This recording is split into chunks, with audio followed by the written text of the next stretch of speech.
بسم اللہ الرحمن الرحیم۔ ایک دفعہ حضرت موسیٰ علیہ السلام نے فرعون سے کہا، اے فرعون، تو اسلام قبول کر لے، اس کے عوض تیری آخرت تو بہتر ہی ہو جائے گی، مگر دنیا میں بھی تجھے 4 نعمتوں سے نوازا جائے گا۔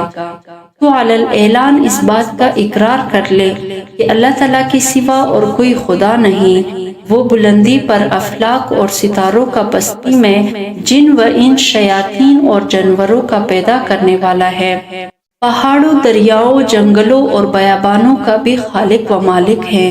اس کی سلطنت غیر محدود ہے، وہ بے نظیر و بے مثال ہے، وہ ہر شخص و ہر مکان کا نگہبان ہے، عالم میں ہر جاندار کو رزق دینے والا ہے، آسمانوں اور زمینوں کا محافظ ہے، نباتات میں پھول پیدا کرنے والا اور بندوں کی دلوں کی باتوں کو جاننے والا، سرکشوں پر حاکم اور ان کی سرگوبی کرنے والا ہے۔ فرعون نے کہا، وہ 4 چیزیں کون سی ہیں؟ آپ مجھے بتلائیں، شاید ان عمدہ نعمتوں کی سبب میرے کفر کا شکنجہ ڈھیلا ہو جائے اور میرے اسلام لانے سے سینکڑوں کی کفر کا قفل ٹوٹ جائے، وہ مشرف با اسلام ہو جائے۔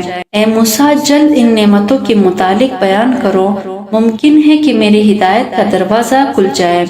حضرت موسیٰ نے حکم الہی سے فرمایا، اگر تو اسلام قبول کر لے تو پہلی نعمت تجھے یہ ملے گی کہ تو ہمیشہ تندرست رہے گا اور کبھی بھی بیمار نہیں ہوگا، اپنے خانہ تن میں تعلق خداوندی کا ایسا خزانہ دیکھے گا جس کو حاصل کرنے کے لیے تو اپنی تمام خواہشات نفسانیہ کو مرضیات الہی کے تابع کرنے کے لیے مجاہدات میں جان تک دینے کو تیار ہو جائے گا۔ اس سے جو دولت تمہیں ملے گی وہ رشک ہفت اقلیم ہوگی۔ خواہشات کے ابر کو پاڑنے کے بعد مہتاب حقیقی کا نور تابہ مست کر دیتا ہے۔ اے فرعون، جس طرح ایک کیڑے کو ہرا پتا اپنے اندر مشغول کر کے انگور سے محروم کرتا ہے، اسی طرح یہ دنیای حقیر تجھے اپنے اندر مشغول کر کے مولائے حقیقی سے محروم کیے ہوئے ہیں اور تو کیڑے کی طرح لذائذ جسمانیہ میں مصروف ہے۔ تیسری نعمت تجھے یہ عطا ہوگی کہ ابھی تو ایک ملک کا بادشاہ ہے، اسلام لانے کے بعد تجھے 2 ملک عطا ہوں گے۔ یہ ملک تجھے اللہ تعالیٰ سے بغاوت کرنے کی حالت میں ملا ہے، اطاعت کی حالت میں کیا کچھ عطا ہوگا، جس کی فضل نے تجھے تیری ظلم کی حالت میں اس قدر دیا ہے تو اس کی عنایت وفا کی حالت میں کس درجہ تک ہوگی۔ اور چوتھی نعمت یہ ملے گی کہ تو ہمیشہ جوان رہے گا اور تیرے بال بھی کالے رہیں گے۔ یہ باتیں سن کر فرعون کا دل بہت متاثر ہوا۔ اس نے حضرت موسیٰ علیہ السلام سے کہا، اچھا میں اپنے اہلیہ سے مشورہ کر لوں۔ اس کے بعد وہ گھر گیا اور حضرت آسیہ سے اس معاملے میں گفتگو کی۔ حضرت آسیہ کا جواب مولانا روم نے بڑے پیارے انداز میں بیان فرمایا ہے۔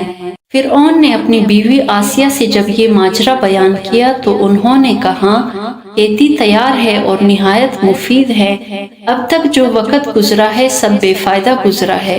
یہ کہہ کر وہ زار و قطار رونے لگی۔ پھر انہوں نے کہا، تجھے مبارک ہو، آفتاب تیرا تاج ہو گیا، آج حضرت موسیٰ علیہ السلام نے تیری برائیوں کی پردہ پوشی کی اور تجھے دولت باطنی دینا چاہتے ہیں۔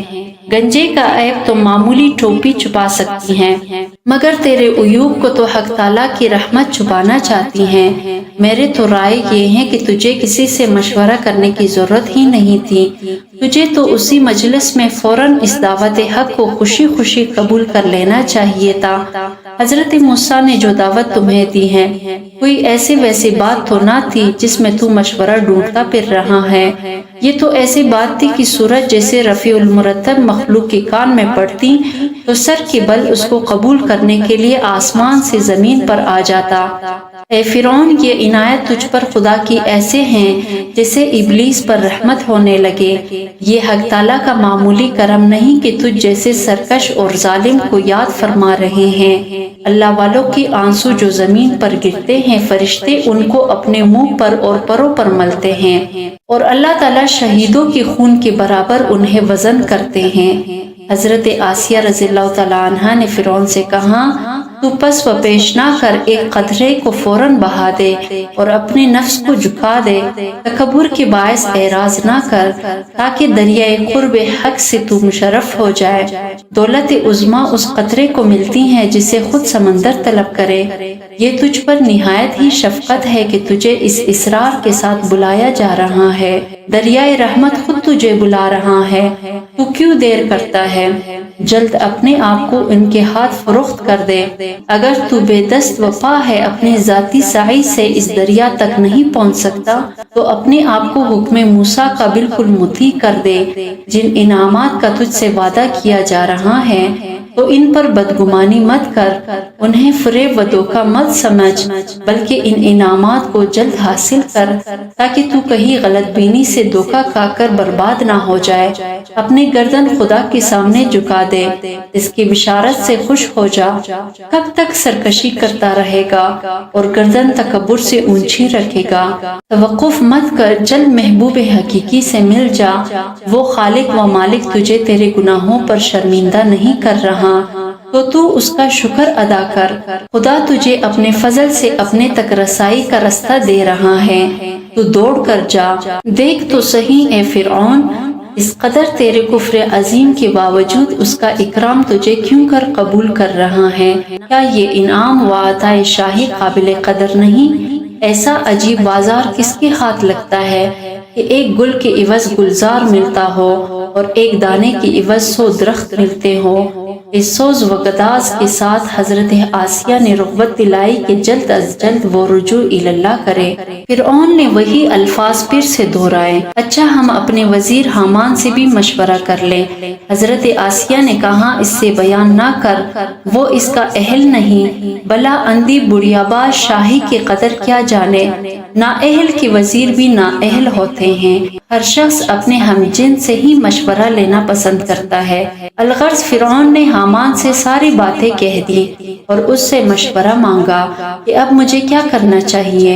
حامان یہ باتیں سن کر لال پیلا ہو گیا، غم و غصے میں آ کر اس نے اپنا گریباں چھا کر ڈالا، شور مچانا اور رونا دھونا شروع کر دیا، اپنے دستار کو زمین پر پٹک اور کہا، ہائے حضور کی شان میں موسیٰ نے ایسے گستاخی کی، نعوذ باللہ۔ آپ کی شان تو یہ ہے کہ تمام کائنات آپ کی مسخر ہے، مشرق سے مغرب تک سب آپ کے پاس خراج لاتے ہیں اور سلاطین آپ کے آستانہ کی خاک بخوشی چومتے ہیں۔ انہوں نے آپ کی سخت توہین کی ہے، آپ تو خود پوری دنیا کے لیے مسجود و معبود بنے ہیں، آپ ان کی بات مان کر ایک ادنا غلام بننا چاہتے ہیں۔ اگر حضور آپ کو اسلام کی دعوت قبول ہی کرنا ہے تو مجھے پہلے ہی مار ڈالیے، تاکہ کم از کم میں آپ کی یہ توہین اپنے آنکھوں سے نہ دیکھ سکوں۔